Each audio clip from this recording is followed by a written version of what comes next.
and we're back with more intense coach. Who we booked with? You said we're to try a new language. I decided to try a new accent. Is that an accent for anything? We're back. Scottish? No, that wasn't. No, it was nowhere near Scottish. We're back. Wilbeck. This is my Scottish accent. Wilbeck. I'm a very Americanized child, alright? I'm not very good at doing anything but my voice.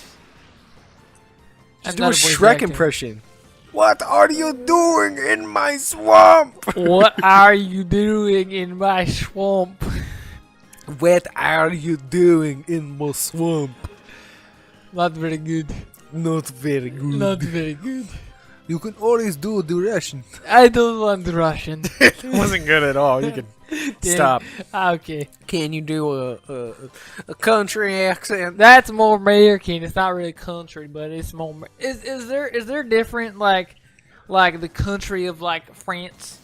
You know what I mean? Is there like urban France? No, not yeah. urban. Well, I mean, is there a suburb of France, and do they have like a different accent? Yeah. North and southern France have different like dialect. Well, I know, like there's like Canadian French, and then there's like North and South French. But do they have like different accents? Well, yeah. Well, North and South definitely. People from London have a certain way of speaking. People from like Liverpool. Like it really just depends on this section that you go, and also it depends on who you grow up with. Like you know, people with city accents sound different than people with New York. Yeah. Get out of here. Get out of here. Get out of here. My favorite thing that I actually learned about not too long ago is animals. You get cows from like Germany and then cows in America. Cows in Germany have deeper moves. That's weird. Yeah, they actually animals can get accents. Well, like, are they the same breed or what? That I don't know, but if like they're not the same breed, that makes sense. It's all different. It's different all around. It's pretty interesting. Because if they're not the same breed and they have different voices or different tones, that makes sense. But if they're the same breed, the only difference is where they're at and where they were raised. That would be interesting. But yeah, no, like I mean, there's not that many different types of cows. I think the one thing recently that I got into is I was watching a lot of actors like taking on roles and like being other people, like real life people. And I was watching this one video where this guy like breaks down how they were doing the impression and shit like that. And seeing it happen is great because like I'm not saying like impressions are easy and anyone can do it, but watching somebody doing an impression and then this guy break down how an impression is done or how that impression is done, it seems like something that like if you take the time and actually practice it, you can almost impersonate anything really. You just have to like practice and figure it out. Same thing with singing. It's like I saw this guy who took like 3 years of just singing, like just randomly. Like he'll practice something generic, sing along to things, and over like 3 years of doing it, he improved a lot. And it's just because he did it, and you know, he practiced, got better with it, got comfortable, found where he was comfortable, and then like some mild research and practice just like formed into this great thing. I mean, the same thing can be said about the way I talk and the way I just interact, because if you watch videos that I have in like 2014, I think I have some videos from 2013 technically. If you watch those videos, I'm definitely nowhere, shape, or form anywhere near where I am, minus the fact of puberty. It's just like I talk more confidently.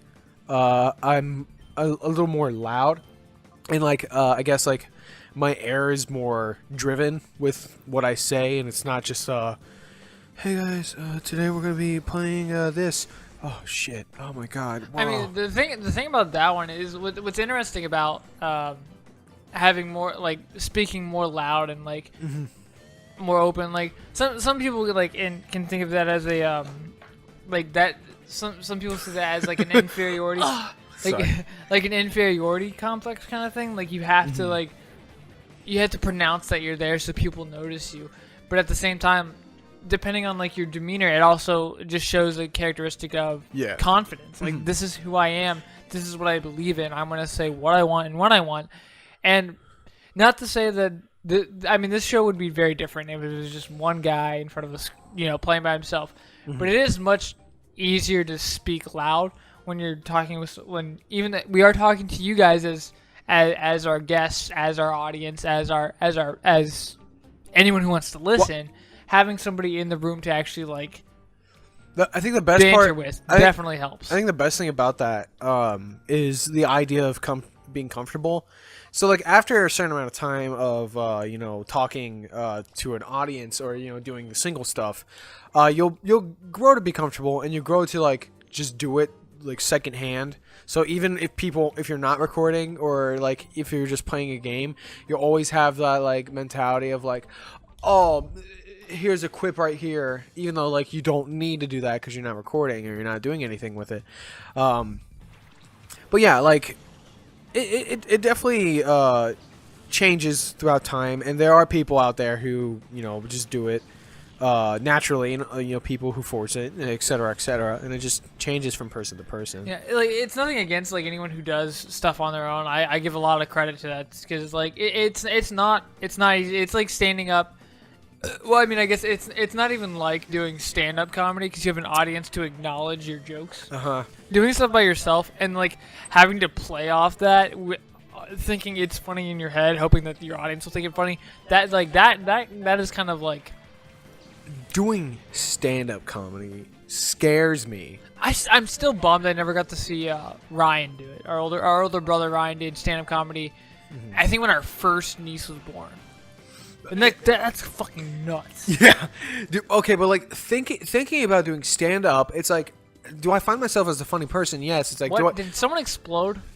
Explode? Like self-destruct? Yes. I think Shanshu just did. Shanshu can't explode. I think it was the Gia dude. Oh, he's like, oh shit, I killed everybody. Why'd I do that? And Umbreon's like, hey, what's up, guys? Hey guys, it's Umbreon here. But no, okay, you got XP. Good job. Good job, Umbreon. Oh, but why are you so outrageously strong? You blew up. You the one that, yeah, exactly. But like stand-up comedy scares me because I find myself funny. I find my stories that I can share. Sorry to cut you off. Who is that? Right, he is squatting hard. I'm gonna go heal up, get some Pokeballs. Guarantee this man has probably a Shatty, and I have just a number of Great Balls, so I want to go get those. A Shatty. Can I call them Shatties? I'm gonna call them Shatties. Shadow Pokemons. I'm gonna go take a Shatty. We still got time, so you can keep talking. Okay, all right. We gotta give game plan. Gotcha. Yeah, I gotta let everyone know what's going on. But like, stand-up comedy is like the one thing that scares me is trying to tell a story or trying to get audience reaction and it not working. That's what scares me the most about it, because like, you could be funny. I could sit here, play a video game with you and be like, dicks, that's funny. But like, I can't go on stage in front of a crowd of people and just be like, dicks, and expect that to work. Like, you got to be there with like a game plan. With the thing that mentality. I think about when like I'm a very optimistic person no matter what I do. And if I were to do stand-up comedy, the thing that I would think about the most is that, first off, I am going to accept that not everyone in the audience is going to acknowledge my jokes. It's going to be fine that way. But what matters is the people who are there that aren't there. They're not there to, the people that aren't there to judge, the people that paid to come see me perform, and not even to see me, but to have a good time. Mm-hmm. They're gonna it's like going to a movie that you want to be good. No matter what, so you're gonna find the best parts of it. That's the part that's gonna keep me doing what I want to do best, to make sure that they actually have a good time. I feel like that's what I wanted. I feel like the one thing I would have to do is talk about my day, and like initially just like an icebreaker and be like, hey, how's everyone doing?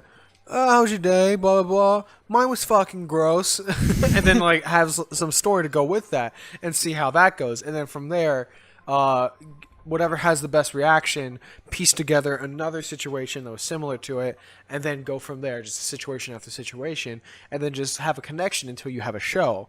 I feel like that would be the best way, instead of like planning a joke and being like, haha, so there's this one guy walks to a bar, he's like, oh shit, that really hurt. That's dumb. Right?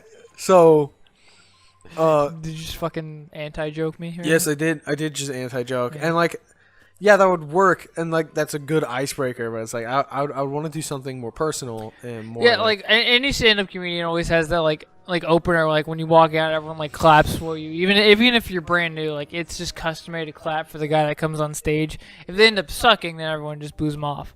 But if you end up being so boring that you're not even welcome to a comedy club, then yeah, you're gonna be booed off the stage. Every comedian always has that like opening joke where they're like, "Oh, thank you, thank you, thank you, thank you." I'd cheer if I saw me too. Anyway, we'll continue more about stand-up comedy next time on 10th Sketch, and we're gonna take out the squatting man.